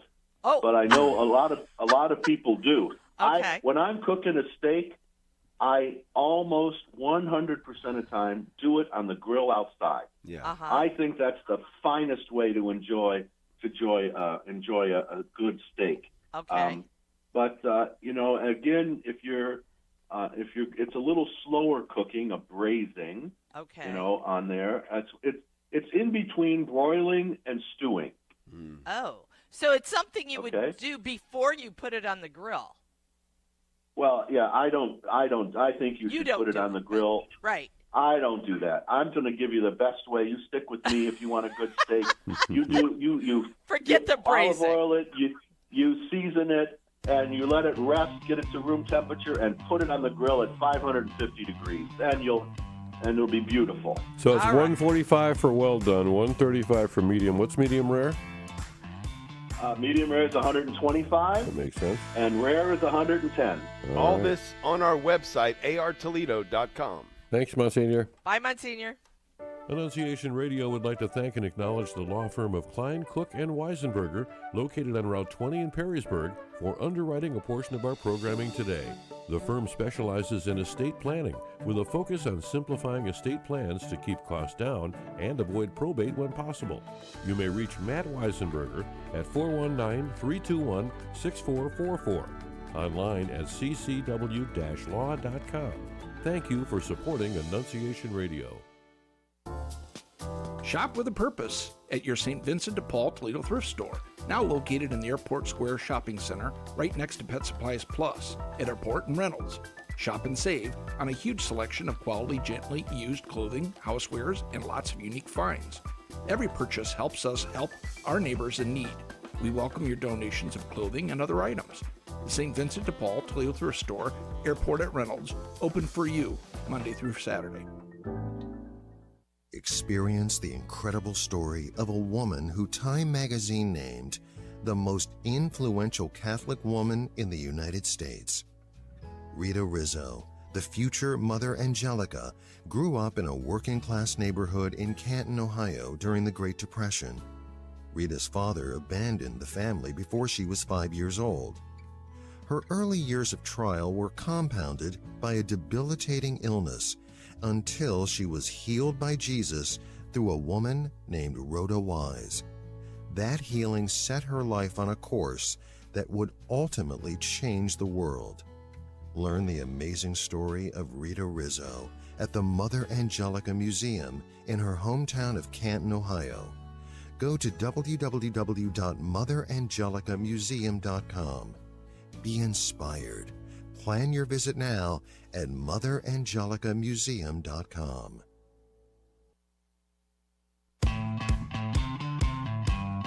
Welcome to Morning Offering with Ron, Dave, and Pat. Live from the Annunciation Radio studios, Morning Offering presents a Catholic way to start your day on the Ave Maria Radio Network. Happy Friday! I hope you're enjoying yourself today and have big weekend plans, no matter the weather.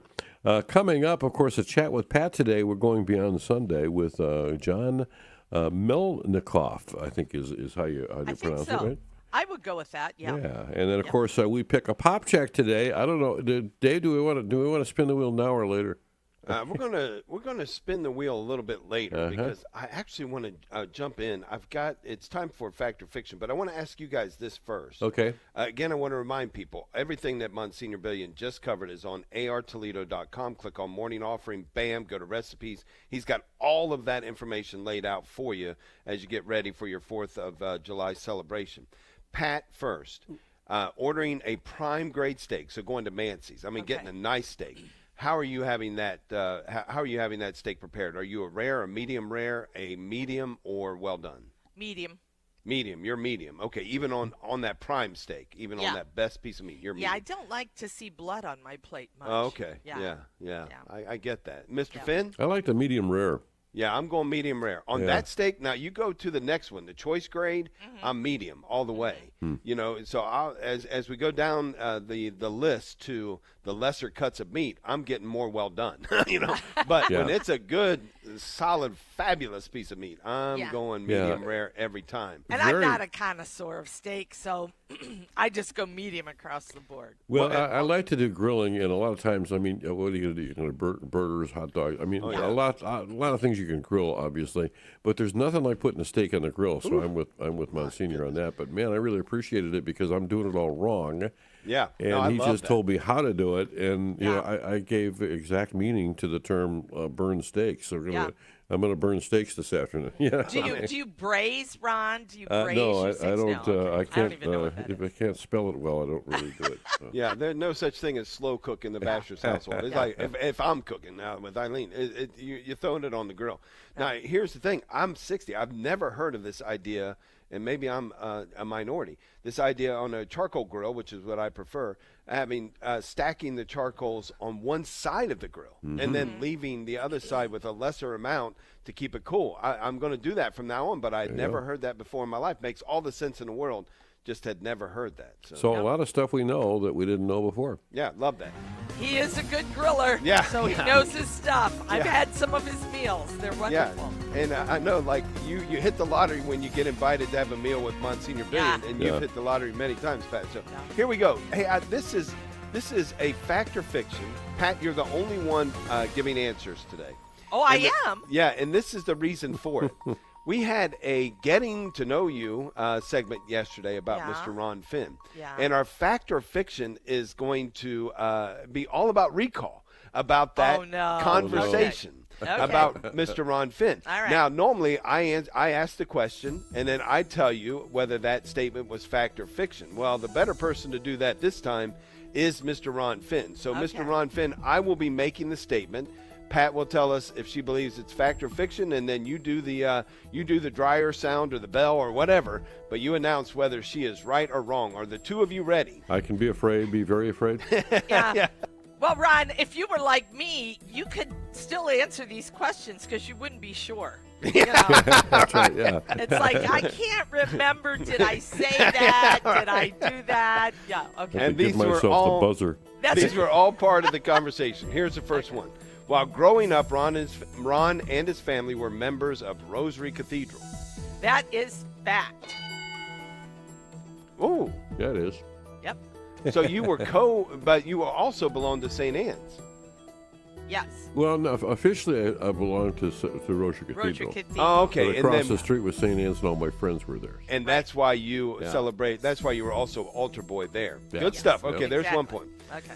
Ron's confirmation name is, and we should never say your confirmation name was, right. because it always remains. Yeah. It's always with you. Ron's confirmation name is Christopher. False. It was Stephen. Ooh, you're a good listener. Forget it. You're going to get all these right. That was my hardest one.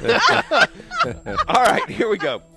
Ron Remember what I've done for a living over my life. Right. I should have known better. Yeah. All right, this one is, but it's still fun. Here we go. Ron met his wife Donna while they were both working at the Catholic Club. Yes, in fact, they both knew my brother Tom. Yeah, he was director there. See, this is ridiculous. You knew you have too many connections for me to get any of these past you. One, you listened to the interview, which I did. Oh I my did listen. goodness, I've forgotten what a great listener you were. I had to look them up. I had to re-listen to the interview just to come up with these. All right, here we go. Okay. Last one. Now you don't need it because you've got 3 points already, but here is the bonus. Ron joined the Annunciation Radio team as director of programming in 2010. Ooh, why does 2014 stick in my head? I know he got interested when they were just doing an hour on a different station before they got their own station. I'm going to say that's false. I think it was 2014. Oh, my goodness. You should get the bonus plus bonus points. That you got both of those things right. So 2010, if you recall from the Getting to Know You, was when he met Deacon Mike Learned at the radio station and got involved, but didn't take over as an employee. If I'm correct, Mr. Finn, 2014 is right as well, right? Yes. Yeah, got them both right. Oh, my. Yeah, not only is 2010 not right, you got the year right when he actually joined as a member of the Annunciation Radio team. So, yay! Nicely done, Pat. My goodness. Well, hey, that's just my life. I listen. See, now, this is why, Mr. Finn, this is why I wanted you to be the one to give the bell or the buzzer. Because I would have given the buzzer on number 1. I thought that you and your family were members of St. Anne, but you went to Rosary Cathedral School. Pat, having listened to that correctly, got the right answer. Well, hey, that's people think I talk a lot because I teach and I present. They can't believe I'm a good listener. So thank you, Dave, for giving me a chance, to prove that. Yeah. And for those who aren't in Toledo or aren't familiar with the Diocese of Toledo, you could sit at the parsonage of St. Anne's, scream out the window, and they could hear you at the rectory at the cathedral. Yeah. If you had a loud voice. So those parishes are and now St. Anne's. No longer under the name of St. Anne's, but under the name of Martin de Porres. St. Martin de Porres, right. Yeah. So there you go. Yeah. Nicely done, Pat. 4 points out of a possible 4, plus I would say plus a bonus or 2 along the way. by adding some additional I information. also know that Sean is Ron's son. Do I get a point for that? Like, you know. My life is an open book. We'll be right back here on Morning Offering. We invite you to join us each weekday at 3 p.m. here on Annunciation Radio for our Hour of Grace and Mercy. We begin first with the praying of the Divine Mercy Chaplet. Following that, we have Mass from Rosary Cathedral. This is an invitation to set some time apart in prayer and reflection with us, your friends here at Annunciation Radio, for this hour of grace and mercy. Share your prayer requests with us at chapletprayer@gmail.com. Living the Beatitudes with Father Bjorn. Blessed are the merciful, for they shall obtain mercy. We get what we look for. Saint Therese of Lisieux has an interesting insight on this. Once in a discussion over the possibility of avoiding purgatory, the future saint told another member of her community, Sister Maria Fabronia, that God was more father than judge. And in this debate, she finally took the liberty of saying to the other sister, "If you look for the justice of God, you will get it. The soul will receive from God exactly what she desires." Are we full of wounds and anger and hurt, and do we want to inflict that on other people? Are we allowing God to heal us? If we receive His mercy, we have to show it to others. The Beatitudes are the heart of Jesus' message. Let's be transformed by them. Blessed are the merciful, for they shall obtain mercy. EWTN. Live truth. Live Catholic. Annunciation Radio would like to thank Masick Custom Builders for providing underwriting support. For more than 25 years, Masick Custom Builders has been offering custom home construction and renovation services throughout Northwest Ohio and Southeast Michigan. You may reach Masick Custom Builders at 419-861-7773. Online at MasickCustomBuilders.com. That's MACEK CustomBuilders.com.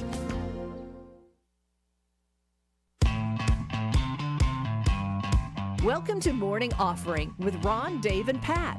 Live from the Annunciation Radio studios, Morning Offering presents a Catholic way to start your day on the Ave Maria Radio Network. Well, glad to have you along here on this fabulous Friday. Here on Morning Offering, Pat Odie Murray is going to have a nice chat with Pat coming up, and of course Dave Vacherus, and yours truly, Ron Finn. And of course, we like to surround ourselves with the smartest people, so we look smarter. You know what I'm saying? That's kind of how that works. Hey, look, we've talked about this before, but I want to say this real quickly. We are adding some additional pieces to this program in the coming months. Would love your feedback about what you like to see stay, what your thoughts about the various segments, about the show overall. And we have an email address now for Morning Offering. It's mornings@artoledo.com, and not the sad mornings. This is the time of the day. Mornings@artoledo.com. We'd love to hear your feedback.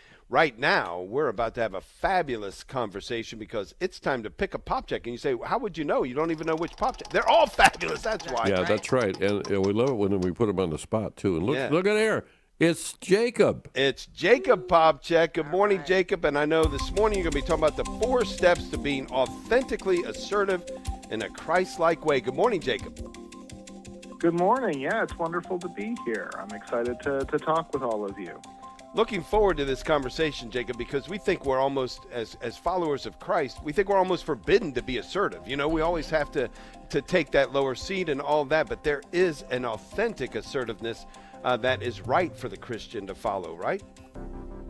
Yeah, absolutely. So I think there just like you said, there tend to be kind of 2 camps that the Catholics I speak to in my practice fall into.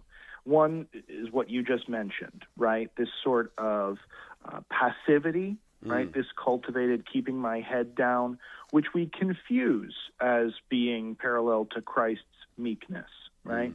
And, you know, insofar as this actually is a loving act or whatever, you know, great. But most of the time, that kind of passivity isn't really being used to support any particular virtue. It's just being used to kind of avoid conflict because I'm personally scared of conflict. I'm not going to pick on anybody for being scared of conflict. It's not like I wake up first thing in the morning looking forward to duking it out with somebody. But the reality is to avoid and be afraid of conflict with your spouse or with your kid or with your friend or your coworker, that isn't Christ-like, right? Christ tells us very explicitly to count on the Holy Spirit to provide the language that we will need to be able to encounter others, particularly others who are not living in the truth.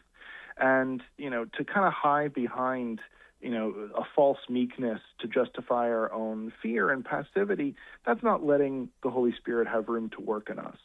The other camp, though, that I think it's important to identify is people who fall on the entirely other end of the spectrum, right?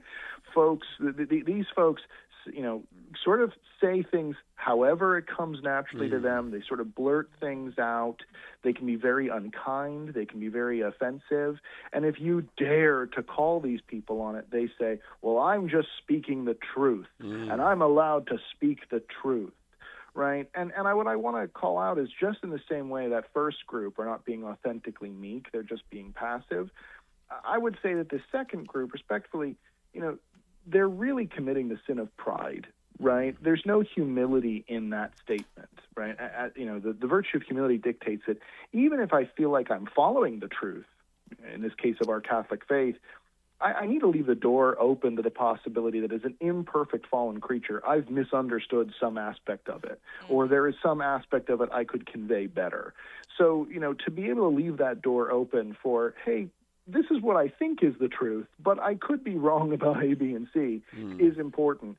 Nevertheless, beyond that, to think that being right or having the truth would absolve me of Christ's command to love one another, right? The first and most important commandment, to think that would absolve me from being kind to other people.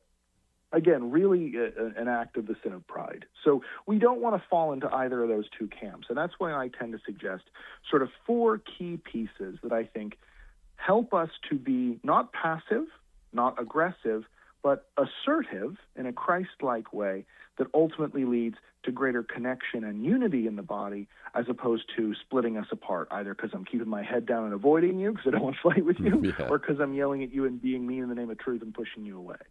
And the 4 steps that I always recommend are pretty simple. When I am assertive with somebody, I want to be friendly, I want to be firm, I want to be calm, and I want to be brief. So let me break those down really quickly. Right? If I'm friendly, that speaks for itself, right? I'm being kind. I want to come off as though I'm saying what I'm saying to be supportive to you, right? Even if I'm calling you, I'm saying, hey, what you said wasn't kind before, and I'm calling you out for a lack of kindness. I still want to present that in a way that seems actively supportive. Hey, honey, I know you want to be a good person, and you really didn't come off kind before, and I know that's not the kind of person you want to be, right? That's a very kind and supportive way of calling this thing out. I also want to be firm, right? I don't want to ask any questions or leave the door open to suggest that this is up for debate, right? I don't want to be saying, oh, I don't know, do you think that maybe that wasn't that nice? Or no, I'm telling you the way it was, right? So I'm friendly, but I'm also firm. There's no room for debate or argument about the statement that I'm making, right? I want to be calm, right? Often when we're afraid of not being taken seriously, we really goose ourselves up, right? We puff ourselves up and we try to kind of get up enough momentum that we can bust through the wall of the person's resistance, like the Kool-Aid man, right? But this ends up just knocking everybody over on the other side, right? If I'm really self-certain, I'm going to come off really calm and relaxed. And that's why assertiveness always presents a calm face as well. And finally, I want to be brief. Again, when I'm afraid of not being taken seriously, I tend to make the same point over and over and over again in different ways, ranting and spiraling in the hopes that some new version of my wording will get the person on the other side to understand better what I'm saying. This kind of carpet bombing approach, though, really presents us as people who must be pretty insecure about our point. Otherwise, we'd make it more succinctly. And so to be able to simply say what I'm trying to say in a sentence or two tops in that very brief way, again, combined with being calm, combined with being firm, and most of all being friendly and supportive and loving in the way I'm presenting it, allows me, like Christ, to be someone who is not passively ducking away from others or antagonizing them in the name of sort of manipulated truth, but instead to be someone who, in a loving way, is really presenting that truth as something that we can discuss and come together on. Yeah, I always like I like thinking of assertiveness as doing the truth in love, right? I mean, that is always one of the major phrases we use in moral theology, is that, you know, you speak and you do the truth in love, and that certainly is the assertive piece. And I think you're so right in that sense of, you know, keep it brief. Don't keep reiterating. Allow the other person some space to give you some feedback, too. Absolutely love it, Jacob. And a couple of things. One, friendly, firm, I can do. Calm, brief. Both of those are very difficult for me. But the other thing I like to point out is when something happens for the first time on Catholic radio in its entire history, and this is the first time in Catholic radio where the Kool-Aid Man has been brought up. And so I want to congratulate you on using Kool-Aid Man. That can't be. I'm sure he's been around somewhere. Loved it.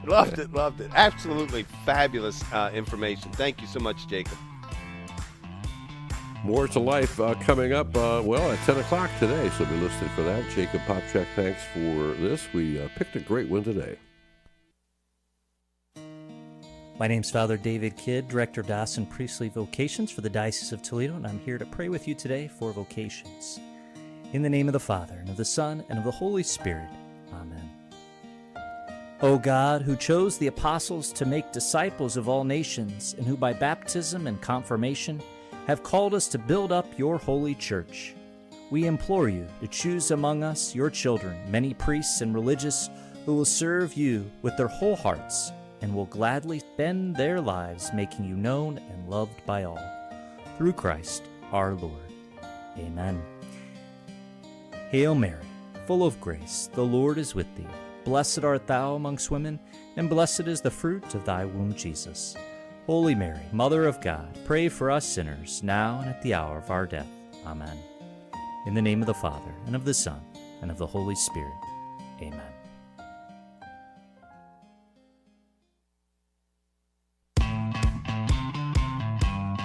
Welcome to Morning Offering with Ron, Dave, and Pat. Live from the Annunciation Radio studios, Morning Offering presents a Catholic way to start your day on the Ave Maria Radio Network. Fabulous Friday, setting up for a wonderful weekend. What a day that the Lord has made. We are joyful. We're grateful. And we are also looking forward to a chat with Pat today, aren't we? Oh, always. The best way to finish out any week of Morning Offering is a chat with Pat. Yeah, and today we've got a great article that we're talking about, written by John Melnikoff. John is a theology teacher at St. Joseph's High School in Trumbull, Connecticut. He's taught theology in the Diocese of Bridgeport for the past 14 years, BA in Religious Studies, MDiv in Christian Leadership, and they're active parishioners, he and his family, at St. Jude Parish in Monroe, Connecticut, and he is also the current Grand Knight of the Knights of Columbus Council in his area. So the article that we're talking about today can be found in Catholic Exchange, and it's called Beyond Sunday, Personal Pieties and Spiritual Perseverance. John, thanks so much for being on the show today. Thank you so much for having me. It's a pleasure to be with you. Oh, well, this was a great article because I think it, you know, so often people kind of get in the rhythm of they just go from Sunday to Sunday and they don't really, you know, they're kind of treading water during the week, as you put it. And Absolutely. so I love how you say, you know, there is a way that we can kind of take the Mass into our entire week. So can you kind of let our audience know, how do we do that? Okay, I'm going to give it a shot. Okay. So far too often, I know that, you know, oftentimes we leave Mass and we feel like we can take on the whole world. And then 5 minutes later, we're in the grocery store and the line for cold cuts is like 3 people too long, and we're already getting that anger like cropping up in our crawling up our spine once again. And so the reason why I wrote the article was, how can we use personal pieties to sort of remind ourselves of the Mass, of the Eucharist, because everything needs to point to that as the ultimate form of our worship, obviously, but where we find the most transformative peace. So the Catholic Church has a wealth of personal devotions that we can turn to.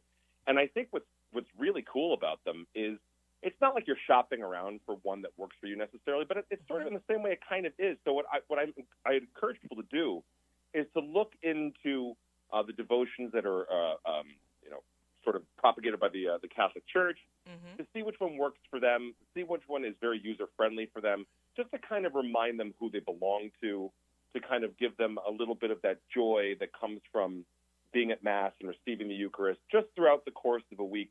And oftentimes, too, what I think is very, very, it holds a lot of value is to take certain personal pieties that already exist and kind of give them a little bit of a personal flavor as well. Oh, So, for instance, just an example or two, for myself, one that I've taken on is every time I see a statue of Our Lady or an image of Our Lady, I say a Hail Mary in my head. Or when I take my scapular off in the morning before I go in the shower, I'll say a Hail Mary. And when I put it back on after the shower, I'll say a Hail Holy Queen. Just little things like that we can do to remind ourselves throughout the course of our day, the course of our week, again, who we belong to and what our mission is. I think so important to get us from Sunday to Sunday. So how do we, let's say you've got somebody that they go to Mass on Sunday, don't do a whole lot through the week, go to Mass again the next Sunday. What are ways that can where do they start with this? Like if they're saying, I don't even know what you're talking about when you talk about personal piety, devotions, what's a good way for them to start and to make it into a habit for themselves? Okay, that's an excellent question. I think the first thing that someone needs to do if they want to employ personal piety, again, to get them from Sunday to Sunday, is just ask the very simple question of themselves: what aspect of worship, of prayer, do they enjoy the most? If you're someone, for instance, who enjoys repetition, order, cadence, things like that, then obviously the Rosary, Divine Mercy Chaplet, things like might be better suited for you that'll bear more spiritual fruit in your life. If you're more extroverted in terms of you want to be more active, more physical, then even something like going for a prayer walk where you choose a couple of prayers and then include them while you're walking or working out or whatever it is. So the first question needs to be, what do I feel specifically drawn to, or personally drawn to? And then start to discern what you can utilize within that space to enhance your prayer life and, again, get you from that Sunday to Sunday. I love in the article where you talk about, that this is something we need to explore. We research all kinds of stuff for physical health and emotional health, but we don't tend to do that sometimes for our spiritual health. So again, it's something that we can Google, we can talk to people who have a deeper, that we think might have a deeper prayer life, a more personal piety than we do, to get some examples. One of the things I want you to kind of let people know, though, I think, is because you said everything has to tie back to Eucharist because that is the source and summit of our faith. How can you explain to people how these personal pieties do that? Do you have 2 or 3 hours? No. That is a very, very good question, which, get me started, and it's like pulling the string on a lawnmower. I'm just going to go until it runs out of gas. And I guess briefly, the way that I would explain that is, first of all, I think that anyone who is going to be searching for personal pieties to enhance their prayer life and to get them from Mass to Mass may already have a devotion to the Eucharist. If they don't, and they're looking for a way to enhance their devotion or to even begin cultivating a devotion to the Eucharist through personal pieties, I would gear the conversation or the guidance towards, look, you are not going to be taking on these personal pieties, these devotions, to make your life, it's not going to be an instant cure-all, as in, okay, you started this, and then the next day you are Bishop Sheen or you are Mother Teresa, right. Boom, right then and there. Right. These things take time, and the ultimate goal is for these personal pieties to enhance the Eucharist in your life. That needs to be understood, and in fact, that whether or not that is an easy pill to swallow for somebody is kind of immaterial. It's like, look, this is the central focus of our faith, the Eucharist. If you believe that, then this is what we're going to try to do. These are the therapies we're going to try to create within our own lives to bring us to a deeper appreciation and love of that Eucharist. And if you haven't cultivated that love for the Eucharist yet, the fact that you are wanting to by adopting personal pieties shows that the Lord is already well at work in your life, in your spirit, calling to you in a way that is pulling you towards the joy and the resurrection. So anything that enhances our joy, I think needs to be cultivated, especially spiritually, and with a firm reminder at every point that the ultimate joy comes from our Lord, and that is what we're trying to do. We're trying to shore that up and to make that a more robust feature in our lives. And if people have struggled with inconsistency in this area, what kind of advice can you give them? Jesus fell 3 times. We have a fallen nature. I can't tell you how many times I've had personal conversations with the Lord where I start off by saying, "It's me again," and I'm going to need some more help. Taking on a devotion, and if you skip it for a day or two, for whatever reason, doesn't mean that you fail. It doesn't mean that God has then, cut the phone line that you have to access Him. What it means is you're a human being, and these are actually opportunities for you to grow in holiness, to realize that I need spiritual guidance. I need spiritual nourishment from the Holy Spirit, the graces of the prayers of the laity and the church triumphant. I'm going to fall. That's why I'm doing this. In fact, if I didn't fall, I wouldn't need to do this. So I'm not saying that these little falls here and there or where we fall short are good necessarily, but I don't think that they're bad. I think that they're reminders of who we are and who we need. So we should embrace them and then use them as fuel to get back up and keep moving. And I love the last line of your article. The saints didn't become holy by Sunday Mass alone, but by cultivating a constant relationship with God through daily practices. We need to do the same. Thanks so much, John, for being with us. Really appreciate it. Have a great weekend ahead. Thank you. Thank you very much. It was great. Bye-bye. Wow. John Melnicoff, he's part of the Diocese of Bridgeport's taught theology there in the high school for 14 years. It's a great way, I think, to help us understand. A lot of people have trouble making that bridge from Sunday to Sunday. And even sometimes just I know people that just put Bible verses on their cupboard doors or on their mirror in the bathroom. Those kinds of things are a constant reminder to us. Yeah, love that. And things you can do to attract conversation, too. I mean, even clothing, wearing a little cross or anything like that might start conversations. Good stuff. Bring back the hair shirts. That's what I say. Thanks for joining us for Morning Offering. Bye-bye.